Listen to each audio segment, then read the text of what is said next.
Mourners gathered today to celebrate the life of the TSA agent who was killed in the LAX Airport shooting. Gerardo Hernandez, who would have turned 40 on Sunday, was honored at the Los Angeles Memorial Sports Arena with words from colleagues and public officials, ceremonial bagpipes, and the U.S. honor flag that once hung over Ground Zero. The shooting has brought up discussion of public safety and what can be done to prevent potential future attacks. We are going to look in combination with LAWA and with TSA at all the precautions that we take at LAX and make it as safe as we can possibly make it. Travelers at LAX say they've noticed heightened security since the November 1st attack and that they're glad for it. We're living in a different world. I'm all for as much security as we can get.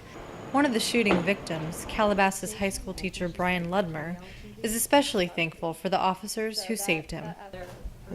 Hugely grateful. I mean, immeasurably grateful. Like I can't explain to you like the feeling of relief.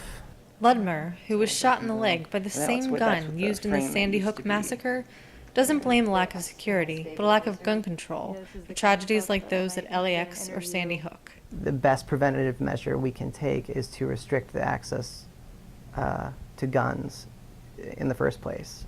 Calabasas High School Vice Principal Ryan Emery also believes public spaces, especially schools, shouldn't have to heighten security. We have to do our part to keep it safe, and we do.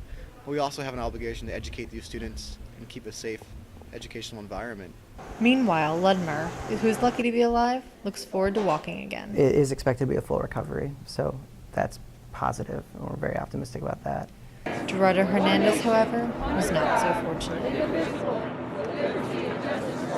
Tragedies like this are a reminder that even the most secure public places are sometimes vulnerable to unpredictably violent forces. But how that will change common practices in places like schools and airports here in Los Angeles remains to be seen. I'm Cassie Payton reporting.